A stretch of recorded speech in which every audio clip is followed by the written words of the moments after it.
चलो यहाँ देखो, पहला सवाल, force is a physical quantity. Force तो पता है एक फिजिकल क्वांटिटी है, तो इस सवाल में ये पूछना चाह रहा है कि फोर्स कैसा क्वांटिटी है। स्केलर के वेक्टर तो पता है कि फोर्स वेक्टर है, और जब भी कोई वेक्टर होता है तो इसके पास मैग्नीट्यूड और डायरेक्शन दोनों आता है। तो आंसर सी, फोर्स के पास दोनों है। अब यहाँ पे फोर्स का ऐसा यूनिट पूछ रहा है तो क्या हो जाएगा? न्यूटन। क्या हो जाएगा? 1 न्यूटन। तो यही आंसर हो जाएगा। 1 newton is equals to 1000 10 to the power 5 times. सब हो जाएगा। फोर्स का यूनिट पूछे तो ये सब हो जाएगा। ऐसा यूनिट सिर्फ लिखा रहता ना, फिर पे सवाल फंसा दिया। ऐसा यूनिट पूछता तब तुम बोलते न्यूटन, लेकिन यहाँ पे सिर्फ पूछ रहे यूनिट कौन है। अगर इसका ऐसा ही लगा देता तब आंसर सिर्फ 2 होता। यूनिट पूछ रहा है तो इसमें से सब हो, सब ना यूनिट है। क्यों? क्योंकि 1 न्यूटन को ही क्या बोलते हैं? 10 की पावर 5 डाइन। तो ये भी हो जाएगा। और उसके बाद ये क्या है? केजी मीटर पर। कैसे निकाले थे बताओ? फोर्स इक्वल टू क्या होता है? मास इंटू में एक्सलेशन। एक्सलेशन। मास को क्या लिखते हैं? केजी में। केजी। एक्सलेशन को क्या लिखते हैं? Second square. मीटर पर सेकंड स्क्वायर। तो फोर्स का ये भी यूनिट है, डाइन भी यूनिट है, न्यूटन भी यूनिट है, लेकिन ऐसा यूनिट सिर्फ न्यूटन, लेकिन ऐसे तीनों यूनिट। ठीक है, बहुत बढ़िया सवाल है। और उसके बाद यहाँ देखो, which force had do not change the state of rest और मोशन ऑफ एन ऑब्जेक्ट। मतलब इस सवाल में यही बोलना चाह रहा है, ऐसा कौन सा फोर्स है जो हम बॉडी पे तो लगाएं लेकिन उसका ना ही पोजीशन चेंज होगा, ना ही वह अपना मोशन चेंज कर देगा। ठीक है, बैलेंस फोर्स। बैलेंस फोर्स ही ऐसा होता है। बैलेंस फोर्स लगाएंगे तो दोनों इधर तरफ उधर से तो रहता ही है ना, तो क्या होगा? बॉडी कांस्टेंट स्पीड ही रहता है। कांस्टेंट में बॉडी क्या होगा? अपना पोजीशन चेंज नहीं कर पाएगा। तो balance force. To accelerate the motion of an object dash is required. बताओ, अगर किसी ऑब्जेक्ट को चलाना है तो कैसा फोर्स की जरूरत है? Internal force. Unbalanced. Unbalance. Balance force लगाएंगे तो दोनों तरफ से बॉडी रुक जाएगा। अनबैलेंस लगाएंगे मतलब एक फोर्स ज़्यादा है, एक फोर्स कम वैल्यू का है, तो ये ऑब्जेक्ट को इधर चला देगा। तो अनबैलेंस फोर्स। फिर से यहाँ पे, who first deduct that the object move with a constant speed when no force acts on them। किसने सबसे पहली बार बोला था कि ऑब्जेक्ट जो है अगर कांस्टेंट स्पीड से जाते रहेगा, ऑब्जेक्ट क्या करेगा? कांस्टेंट स्पीड से जाते रहेगा जब इस पे कोई भी फोर्स नहीं लगेगा। बताओ अब कौन होगा आंसर? न्यूटन। हो गया ना गलती, लापरवाही की नतीजा। गैलीलियो बोला था। गैलीलियो बोला था। ये बात बहुत इंपॉर्टेंट क्वेश्चन है, तो बोला है वो क्वेश्चन सब फंसाएगा तुमको, याद रखो। अरे ये बात है, कौन बोला? गैलीलियो बोला। गैलीलियो ही इनर्शिया का सबसे पहली बार अप्रत्यक्ष रूप से विचार, इनर्शिया का इनडायरेक्टली सबसे पहली बात तो गैलीलियो ही दिया था विचार,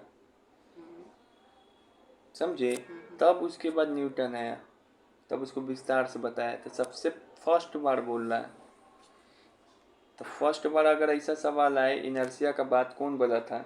गैलीलियो। इनर्शिया का ना बात बोल रहा। अगर कोई ऑब्जेक्ट रेस्ट में है तो रेस्ट में है, चल रहा है तो चल रहा है, जब तक उस पर कोई फोर्स एक्ट नहीं होते। आप यही ना सवाल बोले कि कौन सबसे पहली बार बोला कि कोई ऑब्जेक्ट है वो सीधे चलते रहेगा और जब तक वो कांस्टेंट से चलते रहेगा जब तक उस पर कोई फोर्स नहीं लगे। तो इनर्शिया भी तो यही बोलता है, ऑब्जेक्ट कुछ चल रहा है तो चलते रहेगा कांस्टेंट स्पीड से, तभी रुकेगा, चाहे चेंज करेगा अपना स्टेट ऑफ मोशन जब उस पे कोई फोर्स लगे।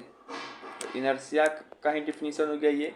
इनर्शिया को सबसे पहली बार अप्रत्यक्ष रूप से बोला था गैलीलियो, उसी को विस्तार रूप से आगे बोलेगा न्यूटन, लेकिन फर्स्ट बोला है तो गैलीलियो। इसी कारण हम लोग न्यूटन फर्स्ट लोग को गैलीलियो मोशन, गैलीलियो लॉ भी बोलते हैं। समझा? पता कैसे नहीं था? पढ़ोगे तो। Which force act on a opposite to the direction of motion. अब इसमें से बोल रहा है कौन सा ऐसा फोर्स है जो मोशन के अपोजिट डायरेक्शन में लगता है, मतलब इस चीज़ का मोशन इधर हो रहा है तो इसके अपोजिट में वो क्या लगेगा? Force, friction force. हमेशा मोशन को क्या करता है? अपोज करता है, अपोज करता है। फिर से यहाँ पे बोला है an object remains in a state of rest or uniform motion in a straight line unless an external unbalanced force is applied. ये बात सही है कि गलत? गलत क्या है? सही है। क्वेश्चन तो पढ़ नहीं रहा है तो क्वेश्चन हम पढ़ रहे हैं। स्टेटमेंट क्या बोल रहा है? इनर्शिया का स्टेटमेंट लिख दिया घुमा के, बउआ वाला सवाल देगा, वो वही चीज़ रहेगा, घुमा के दिया। इनर्शिया का स्टेटमेंट है, अगर कोई ऑब्जेक्ट स्टेट में है तो स्टेट में रहेगा, रेस्ट में है तो रेस्ट में रहेगा, जब तक कि unless an external unbalanced force उस पर अप्लाइड नहीं हो। मतलब इस लाइन यही बोला हिंदी में कि अगर कोई ऑब्जेक्ट है वो रेस्ट में है तो रेस्ट में ही है, अब वो ठीक है ना, चल रहा है तो चल ही रहा है, जब तक कि उस पर अनबैलेंस फोर्स अप्लाइड ना हो वो अपना अवस्था चेंज नहीं करेगा। तो किसका डिफिनीशन है? इनर्शिया का। इनर्शिया ही बात बोलता है ना। तो तुमसे एग्जामिनर ये पूछ रहा है, ये नहीं पूछ रहा कि किसका डिफिनीशन है, तुमसे ये पूछ रहा है कि क्या ये बात सही है कि गलत है। तुम कैसे ऐसे सवाल को सॉल्व करोगे? देखोगे अरे यार ये सवाल तो पढ़ा पढ़ा लग रहा है, तो ये तो इनर्शिया का बात है, तो ये सही है, तो ट्रू। समझ में आया? Which law of the motion is also known as the law of inertia? First. ये क्या बोलता है कि अगर कोई ऑब्जेक्ट रेस्ट में है तो रेस्ट में ही रहेगा, चल रहा है तो चल ही रहेगा, जब तक इस पे कोई एक्सटर्नल फोर्स अप्लाइड नहीं हो। इसी को प्रत्यक्ष रूप से सबसे पहली बात गैलीलियो ने बताया था, विस्तार से फिर न्यूटन बताएगा। इसी को फर्स्ट लॉ ऑफ मोशन भी बोलते हैं इनर्शिया को, ठीक है। उसके बाद बहुत सारे एग्जाम्पल भी बताए थे। और ये किस पे डिपेंड करता है? मास पे डिपेंड कर सिर्फ डिपेंड करता है, जिसका मास ज़्यादा है उसका इनर्शिया क्या हो जाएगा? ज़्यादा। In 1586, who wrote his first scientific book, The Little Balance La Balentica? Galileo लिखा था। ये बुक किसका है? गैलीलियो का। इसी में मोशन के बारे में इसी में बुक इसी में बताया हुआ है वो सब बात। Inertia of an object measure by it's. Inertia क्या चीज़ से मेजर किया जाता है? कि वेलोसिटी से, सिर्फ मास से। मोमेंटम पूछता तो इसमें मास से भी और वेलोसिटी दोनों के आधार पे हम किसी का चीज़ का मोमेंटम मालूम कर पाते हैं। यहाँ पे देखो इनकरेक्ट स्टेटमेंट सुनना है। Momentum of an object is defined as the product of mass and velocity. सही बात है, मोमेंटम का मतलब होता है मास और वेलोसिटी का गुना। Momentum has both direction and magnitude. ये भी बात सही है। मोमेंटम का ऐसा यूनिट क्या होता है? चलो हमको नहीं पता था, निकाल के देखते हैं। एम मतलब केजी, बी मतलब क्या होता है? मीटर पर सेकेंड। तो यही लिखा हुआ है। तो हाँ ये भी है। तो कौन सा इनकरेक्ट है? तो कोई भी नहीं, सब सही है। टाइम देख लेते एक बार, भले बैटरी चार्ज। हाँ अब यहाँ पे देखो, second law of motion state that the rate of change of a momentum of an object dash to the applied unbalance force in the direction of force. Second law of motion क्या बोलता है कि ये बोलता है कि जो momentum में चेंज है ना, dp बाई dt, इसी को क्या बोलते हैं? मोमेंटम में चेंज। वो क्या होता है? किसके डायरेक्टली प्रोपोर्शनल होता है? फोर्स के। और इसी फार्मूला को इसी को सॉल्व करके हम निकाले थे F इक्वल टू एम। याद आ रहा है? हाँ याद है। तो किस क्या होगा? डायरेक्टली प्रोपोर्शनल कि inversely proportional? Directly proportional. Directly proportional. इसका मतलब ये होता है कि मोमेंटम बढ़ेगा तो फोर्स बढ़ेगा, मोमेंटम घटाओगे तो फोर्स घटेगा। ये बात साबित करता है, ठीक है। 1 unit of force is defined as the amount of the produce of an acceleration of an object is। 1 unit force किसको बोलते हैं? तो 1 यूनिट फोर्स बोलते हैं 1 न्यूटन को। 1 यूनिट फोर्स किसको बोलते हैं? 1 न्यूटन को। तो यहाँ पे बोला 1 न्यूटन को क्या डिफाइन करके बताइए। हम बताए थे कि 1 न्यूटन मतलब क्या होता है, कैसे डिफाइन करेंगे?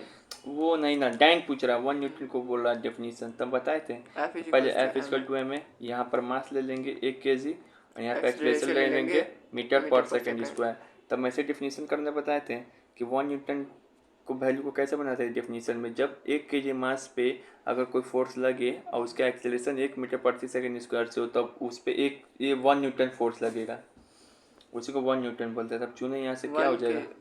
ये 3 नंबर 1 kg मास पे 1 मीटर पर सेकेंड स्क्वायर लगेगा, उसी को बोलते हैं 1 न्यूटन। ये याद रखो, तुम पढ़ता नहीं है लेकिन हमको पता है। Identified the correct statement regarding the third law of motion. Third law of motion के बारे में आप क्या लिखिए? करेक्ट चीज़ बताइए। तो हम बताए थे कि थर्ड लॉ ऑफ मोशन जो होता है ये बताया था कि अगर कोई ऑब्जेक्ट है इस पर हम फोर्स लगा रहे हैं एफ से, तो इक्वल एंड अपोजिट रिएक्शन लगता है और दोनों सेम मास पे लगता है। क्या लगता है? दोनों सेम मास। ये दोनों फोर्स क्या लगता है? सेम मास पे लगता है। बेहुदा नहीं बताते, एक हाथ से दीवार एक हाथ से मेरा हाथ है, अपोजिट मास पे लगता है, डिफरेंट मास पे। इक्वल हर एक चीज देखो, इक्वल फोर्स लगेगा दोनों तरफ से, अपोजिट डायरेक्शन में फोर्स लगेगा और दोनों फोर्स क्या लगता है? डिफरेंट मास पे लगता है। ये बात याद रखो बेहुदा। The third law of motion states that when an object exerts a force on another object, the second object तो जैसे करनी वैसे भरनी, सेकंड ऑब्जेक्ट पे इस पे फोर्स लगा फोर्स देगा, ये लगाएगा। बात बोल रहा है। This two force are always, ये दोनों फोर्स हमेशा इक्वल मैग्नीट्यूड में रहता है लेकिन अपोजिट डायरेक्शन में डायरेक्शन पे रहता है, ये भी लगता है। सही है। यह जो फोर्स रहता है वो डिफरेंट बॉडी पे लगता है, कभी भी सेम ऑब्जेक्ट पे नहीं लगता। हाँ, एक हाथ पे लगा रहे हैं फोर्स, हाँ तो तो एक ये दीवार तुम पे हाथ पे लगा रहा है, लगाएगा, और दीवार मेरे हाथ पे लगा रहा है, दीवार पे तुम लगा रहा है तुम्हारा हाथ, ऑल ऑफ द तो ये सही होगा सर। डिफरेंट ऑब्जेक्ट पे लगता है और दोनों का मास कभी सेम नहीं होता है, ठीक है। अगर अगर सेम मास नहीं रहेगा तो क्या होगा, ऑब्जेक्ट चलने लगेगा। Even through the action and reaction of a force are always equal in magnitude, they force do not produce an acceleration of equal magnitude। ये देखो, ये भी बहुत बढ़िया सवाल है। हम ये कहता है कि हमको पता है कि जो न्यूटन का थर्ड लॉ है ये बोलता है कि हर एक जो अगर इस पे फोर्स लगाएगा इस ऑब्जेक्ट पे, ये ऑब्जेक्ट भी आप पे फोर्स लगा देगा। तो ये तो एफ अमाउंट से ई भी उतनी ताकत से लगाएगा और लगाएगा अपोजिट डायरेक्शन में डिफरेंट मास पे, लेकिन दोनों का फोर्स का वैल्यू क्या होता है, अलग, सेम होता है सेम ना यार, सेम अमाउंट से लगाता है, दोनों का क्या होता है, सेम होता है। सेम होता है। तो तुमसे पूछा कि दोनों तो सेम लगाता है फोर्स लेकिन दोनों का एक्सेलरेशन भी सेम होता है, तो नहीं। बोलना नहीं, क्यों नहीं सेम होता है, तो एफ इक्वल टू क्या होता है M। M A. अब पता है कि दोनों कैसा मास पे लगता है, डिफरेंट मास डिफरेंट पे, मास पे। तो एक्सेलरेशन का फॉर्मूला क्या हो जाएगा यहाँ पे, एफ बाई एम। तो मान लो दोनों में एफ का वैल्यू सेम है लेकिन एम का वैल्यू तो बदल जाएगा ना, तो दोनों ऑब्जेक्ट में मास डिफरेंट रहता है तो मास का वैल्यू बदल जाएगा, तो फोर्स का एक्सेलरेशन का वैल्यू नहीं बदल जाएगा। बदल जाएगा। तो इसी कारण एक्सेलरेशन का वैल्यू क्या होता है, यहाँ पे यही Different। याद रखना है कि न्यूटन थर्ड लॉ कहता है कि भले जो होता है इक्वल एंड अपोजिट डायरेक्शन में फोर्स दोनों पे सेम लगता है लेकिन दोनों का एक्सेलरेशन क्या होता है, अलग होता है, कभी भी सेम नहीं होता है, क्योंकि दोनों का मास क्या होता है, सेम नहीं होता है। कची कची कहे जा रहा है, कुछ रट रहा है क्या, दोनों का मास सेम नहीं होता है। क्यों, क्योंकि this is because is force act on a different object. क्यों, क्योंकि दोनों का मास क्या होता है, अलग अलग, अलग अलग होता है। समझ में आ गया। What is the momentum, momentum का वैल्यू पूछ रहा था, पी इक्वल टू क्या हो जाएगा एम बी। वी, ये 1/b ना होगा, बी होगा एम बी स्क्वायर होगा। मोमेंटम का वैल्यू बोला ये होता है। सॉरी हमको लगा सी पे टी लगाया। अब यहाँ पे देखो, ये फोर्स ऑफ 1000 न्यूटन को अप्लाइड कर रहे हैं 500 ग्राम पे, तो तुमको एक्सेलरेशन पूछ रहा था, हमको पता है F F = m, ये सेकेंड लॉ ऑफ मोशन है, यही इक्वेशन देता है सेकेंड लॉ ऑफ मोशन। और उसके बाद ए एक्सेलरेशन निकालने तो क्या हो जाएगा F/m है, तो F को क्या लिखा हुआ 1000 न्यूटन, तो 1000 न्यूटन लिखेंगे। और ये 500 ग्राम केजी में ना बदलोगे, इतना आसान पूछेगा तुमसे सवाल, न्यूटन है तो कैसे बदलोगे इसको केजी में, तो 5000 को कहाँ से कर दोगे, भले 500 है तो 500 को कैसे बदलेंगे हम लोग, डिवाइडेड बाय मल्टीप्लाइड बाय 1000। अब यहाँ से यहाँ कट गया, क्या चीज होना चाहिए, 1 ग्राम में 1000 ना होता है बेहुदा। तो 500 ग्राम में 1000, 100 न्यूटन है। सर्च कर लीजिए।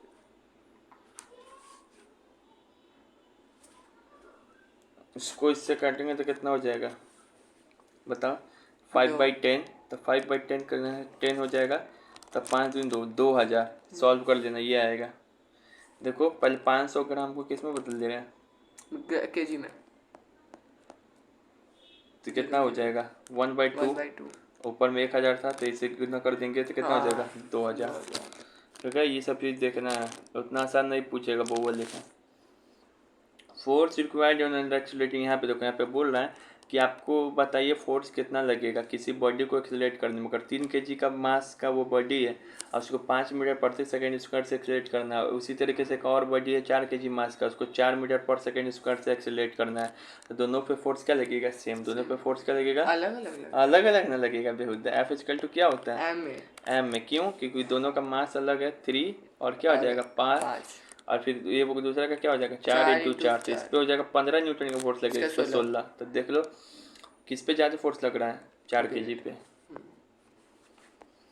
तो फोर्स मास पे डिपेंड करता है, एक्सेलरेशन पे भी, ठीक है।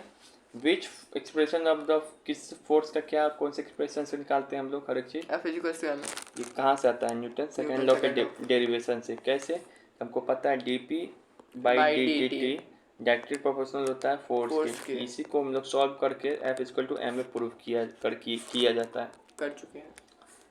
रॉकेट किस पे वर्क करता है, रॉकेट तो लीनियर मोमेंटम के कंजर्वेशन पे डायरेक्ट याद रखें इसको। लीनियर मोमेंटम क्या? अभी तुम नहीं समझोगे, उतना सिलेबस से उड़ा दिया गया है, ये अगला चैप्टर में भेज दिया गया है। A passenger in A train moving, अब देखो ये बढ़िया सवाल है।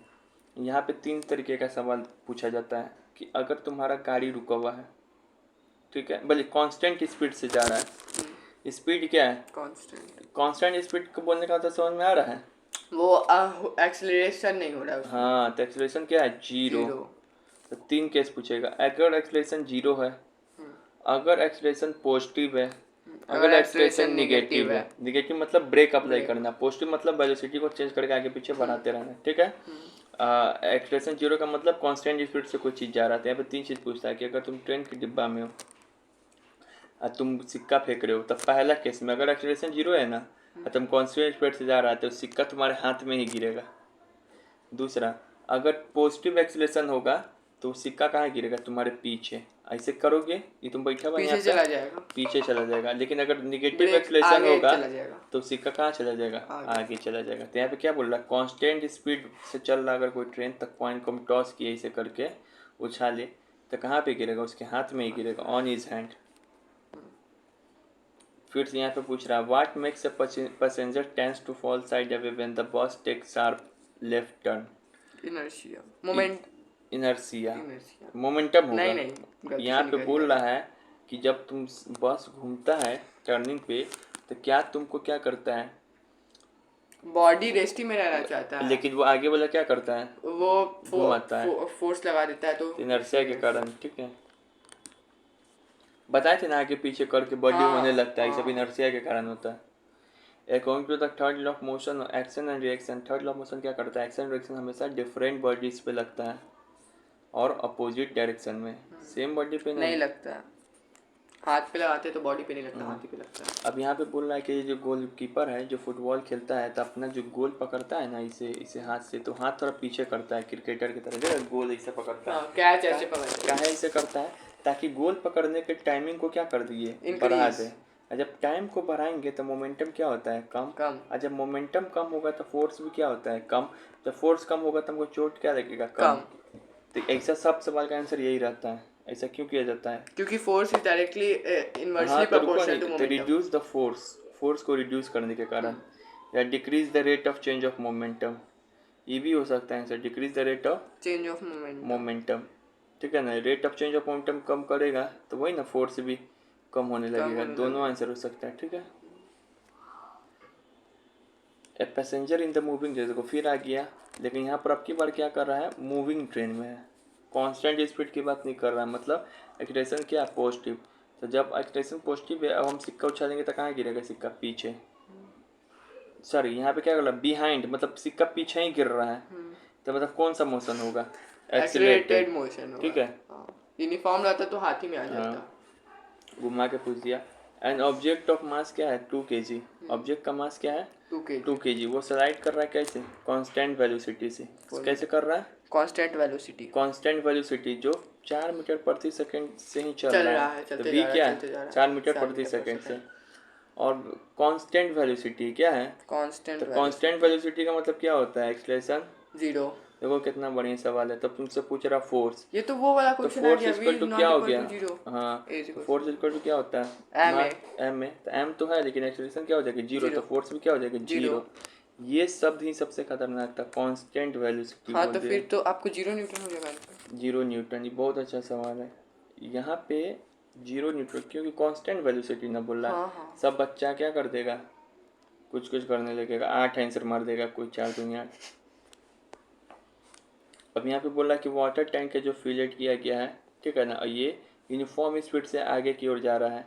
तो जैसे ही हम ब्रेक लगाएंगे तब पानी कहाँ गिरेगा? आगे पीछे की वही ऊपरे में? पीछे आगे ब्रेक लग रहा है तो एक्सेलरेशन क्या है? निगेटिव, तब पानी आगे गिरेगा, ठीक है। एक्सेलरेशन इज द क्या, किसको बोलते हैं? एक्सेलरेशन किसका रेट ऑफ चेंज ऑफ है? मोमेंटम का। किसका है? मोमेंटम का नहीं, वेलोसिटी का है। तो तुम काहे बोलता है? सही आप बोलते हैं। तो वेलोसिटी में समय के साथ जो बदलाव आएगा उसी को क्या कहते हैं? एक्सेलरेशन। हम तो गलती कराओगे करेंगे तुमको। ए सेलर जंप्स इन, अब यहाँ पे जो है ये बोल रहा है कि जब सेलर जंप करता है फॉरवर्ड, आगे जाता है, मतलब तुम जब इस पे से कूदेगा तो नाव पीछे जाएगा। ऐसा क्यों होता है? तुम क्या कर रहा है? थर्ड लॉ ऑफ मोशन, तुम क्या कर रहा है? नाव को पीछे रख के अपने ऐसे थर्ड लॉ के कारण होता है इसको। ये सब बहुत सारे डेफिनेशन याद कराए थे, सब समझाए थे उस समय कि तुम्हारा पैर पे फोर्स लगेगा, नाव तुम्हारा पैर नाव पे फोर्स लगाएगा। तो यहाँ इसलिए पर नाव क्या हो बैठ जाता जाएगा, है? Every action has equal and opposite opposite reaction. Reaction. अब ये देखो, ये बढ़िया सवाल है बीबीआई, ये घुमा के सवाल पूछा गया। Which of the following statement involve the Newton second law of motion? इसमें से कौन सा ऐसा स्टेटमेंट है जो न्यूटन के सेकेंड लॉ ऑफ मोशन के बारे में बताता है? मतलब F इज टू एम है। अब यहाँ देखो, a force can stop a lighter vehicle as well as heavier vehicle which are moving. हाँ, कर सकता है। तो इससे क्या मतलब है? दोनों को रोक सकता है। दोनों को तो रोक इससे सकता है। न्यूटन वाला सेकेंड लॉ ऑफ मोशन का बात नहीं चल रहा है। तो जब भी सेकेंड लॉ ऑफ मोशन का बात करें ना न्यूटन, तो एक ही फॉर्मूला याद रखना है, F equal to M A, और एक है कि D P by D T directly proportional to F. मतलब यही फॉर्मूला यही बात बोलता है कि फोर्स अगर मास ज़्यादा है ना, एक्सीलरेशन मतलब फोर्स क्या होगा? ज़्यादा लगेगा। मास ज़्यादा होगा तो फोर्स भी ज़्यादा लगेगा। यही बात बोलता है। इसमें पढ़ेगा नहीं सब ऑप्शन, तो ये बोला तुमको सही नजर आएगा। Force can accelerate a lighter vehicle more easily than the heavier vehicles which are moving. जो बोल रहा है कि जो फोर्स है वह आराम से, फोर्स ज़्यादा लग जाएगा किस पे? हल्का चीज़ पे। अब भारी चीज़ पे क्या लगेगा? कम। मतलब भारी चीज़ पे वो आसानी से उसको मूव नहीं कर पाएगा, यही बताता है वो। तो फोर्स ज़्यादा लगाना होता है भारी हाँ, चीज़। यही चीज़ बताएगा। जैसे इसको धकेलेंगे तो ये जल्दी नहीं धकेलेगा, इसको धकेलेंगे तो जल्दी धकेलेगा। गोलकीपर वाला आ गया फिर से। तो गोलकीपर क्या करता है? वही तो है, decrease the rate of change of momentum. और बी वाला भी हो सकता है।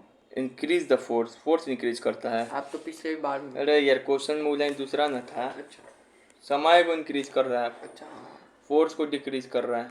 अच्छा, वहाँ इंक्रीज बता दिए थे ना, डिक्रीज भी लिखा होगा वहाँ पे। फोर्स को भी डिक्रीज करता है और मोमेंटम को भी डिक्रीज करता है, लेकिन टाइम को बढ़ाता है ताकि चोट नहीं लगे। यहाँ पे सिक्का वाला सवाल है। तो सिक्का वाला सवाल क्या चीज पर बेस्ड है बता था? सिक्का क्या करेगा? इसको आगे मारेंगे फ्लिक तो सिक्का कहाँ गिर जाएगा? नीचे की जाएगा, क्योंकि सिक्का वो है। लेकिन कौन सा है यहाँ पे? ग्रेविटेशन चैप्टर चल रहा है कि यहाँ पे किस लिए? क्योंकि सिक्का रेस्ट में है तो रेस्ट में ही रहना चाहिए, तो नीचे इनर्शिया के कारण, ठीक है ना, सिक्का वहीं पर रहना चाहिएगा। ये कॉइल वाला कैसे यूज करते थे? न्यूटन थर्ड लॉ पे। आगे बंदूक चलाएंगे तो पीछे झटका मारेंगे, तो थर्ड लॉ ऑफ मोशन। फिर से थ्रू विच, यहाँ पे देखो ये भी इम्पोर्टेंट है। Through the action and reaction the force are equal magnitude but the acceleration they produce in the two bodies are. बताए थे कि एक्शन रिएक्शन में अगर कोई चीज़ एक्शन कर रही है तो उधर से रिएक्शन आएगा। तो ये बोला था कि फोर्स तो दोनों पे सेम ही लगता है। बॉडी का मास क्या होता है? अलग अलग रहता है, डिफरेंट बॉडी पे लगता है। तो क्या एक्सीलरेशन भी दोनों ओर से सेम ही लगेगा? नहीं, बताए तो फोर्स तो सेम ही लगता है लेकिन एक्सीलरेशन सेम नहीं लगता है, क्योंकि दोनों का मास क्या होता है? अलग अलग अलग होता है। तो क्या होता है? अनइक्वल। फिर से यहाँ पे देखो, what is the other name of Galileo law of falling body? Galileo law of falling bodies का अदर नेम क्या है? Newton first law. यही से चैप्टर स्टार्ट होता है। और ये बताओ, गति यानी कि मोशन को सबसे पहले परिभाषित कौन किया था? गैलीलियो की न्यूटन? न्यूटन परिभाषित का अलग बात है, इनर्शिया का बात हो रहा है यहाँ पे। इनर्शिया बोलेगा तब ना गैलीलियो होगा। यहाँ परिभाषित है तो कौन होगा? न्यूटन। ग्रह का गति कौन बताया था? तो सबसे पहले बताया था निकोलसन। फिर उसके बाद कौन बताया था? गैलीलियो। फिर उसके बाद कौन बताया था? ये केपलर। भाई केपलर बताया था, फिर गैलीलियो। ना बता रहा कि कौन सी गति, सिंपली इसी का नाम दिया जाता है। जब तक ग्रह गति का, अरे बेहुदा, जब तुम हम जो बता रहे हो बोलो ना, ठीक है न्यूटन। ग्रह का गति जब तक नहीं बोले तब तक गैलीलियो इस सब का नाम नहीं आएगा। सिंपली गति बोल रहा है तो न्यूटन, ठीक है। अब रुक जाओ। अब जैसे कि क्या होता है ना कि तुमसे एग्जाम में पूछता है ना न्यूट्रिएंट्स के बारे में, 10 का न्यूट्रिएंट्स के बारे में। हंस कह रहा है? नहीं, ऐसे ही आप इतना अच्छा लेवल बना रहे हो। न्यूट्रिएंट्स के बारे में पूछेगा तो न्यूट्रिएंट्स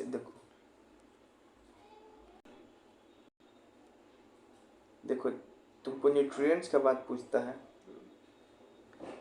प्लांट में न्यूट्रिएंट्स, प्लांट में दो तरीके के न्यूट्रिएंट्स पाया जाता है। एक होता है मैक्रो न्यूट्रिएंट्स, एक होता है माइक्रो न्यूट्रिएंट्स। टोटल न्यूट्रिएंट्स का संख्या कितना होता है? 17। जिसमें मैक्रो का संख्या होता है 9 और माइक्रो का होता है 8। तो मैक्रो में 9 जो होता है, पहला होता है कार्बन, दूसरा होता है हाइड्रोजन, तीसरा होता है ऑक्सीजन, चौथा होता है नाइट्रोजन, पांचवा होता है सल्फर, फास्फोरस, पोटासियम, मैग्नीशियम, ये तो Mg मतलब मैग्नीशियम है, फिर कैल्शियम। और माइक्रो न्यूट्रिएंट्स का मतलब जो होता है जिसका संख्या क्या है 8, वो ये दोनों चाहिए जरूरी, लेकिन ये मैक्रो मतलब ये ज़्यादा मात्रा में चाहिए जरूरी, ये माइक्रो मतलब कम मात्रा में प्लांट को चाहिए जरूरी। इसका कौन कौन होता है, निकल, बोरोन, कैल्शियम, कैल्शियम होता है, Cl कैल्शियम होता है, Cl क्लोरीन, मोबिलेंडम, मैग्नीज, देखो ये है मैग्नीशियम, Mg मतलब होता है मैग्नीशियम, होता है मैग्नीज, ये होता है मैग्नीज, Zn मतलब जिंक, Cu मतलब कॉपर, Fe मतलब आयरन। तब एग्जामिनर इसमें फंसाता है बहुत, टिपिकल क्वेश्चन बनता है ये, फंसाता है ये बोल देगा कि कौन मैक्रो है कौन माइक्रो है, बड़ी डिफिकल्ट है, और इसको ट्रिक से याद करेंगे कौन मैक्रो और कौन माइक्रो है। तो मैक्रो का ट्रिक है चांस, क्या है, चांस पाके मांगे कार, चांस मिल गया तो क्या है, कार मांगे, तो चांस पाके मांगे कार। तो चांस मतलब क्या होगा, CHONS, इसको चांस मतलब चांस पढ़ सकते हैं, चांस पाके, पाके मतलब पी के, मांगे, मांगे मतलब Mg, कार मतलब Ca। तो मैक्रो न्यूट्रिएंट्स का फॉर्मूला हो गया, चांस मांगे, चांस पाके मांगे कार। अब माइक्रो का क्या फॉर्मूला, अब माइक्रो का क्या ट्रिक हो गया, the nice boy called mother मंजन क्यों फेंका। नाइस बॉय है मतलब अच्छा बॉय है, तो बोले कि मम्मी को बोला कि मम्मी तुम ये मंजन क्यों फेंके, घर का ब्रश करते मैं ब्रश करता हूँ। तो नाइस बॉय कॉल्ड मदर मंजन क्यों फेंका। नाइस से हो जाएगा निकल, बॉय से हो जाएगा बोरॉन, कॉल्ड से हो जाएगा क्लोरीन, मदर से हो जाएगा मोबिलेंडम, मंजन से हो जाएगा मैग्नीज, जिंक, मैग्नीशियम नहीं मैग्नीज, जेडेंट से हो जाएगा जिंक, Cu से हो जाएगा कॉपर, Fe से हो जाएगा आयरन। आइए इसी पे अब सवाल पूछा है, तो देखते हैं सॉल्व कर पाते हैं कि नहीं हम लोग। ये पूछा हुआ क्वेश्चन है, which of the following among the is not a micronutrients for plant। हालत पंचर हो जाएगा इससे पूछिए जाए किसी से। तो हम बताएं कि प्लांट में इसेंशियल न्यूट्रिशन कितना होता है संख्या में, 17। इसी को बांटते हैं हम लोग किस में, माइक्रो में, अब मैक्रो में।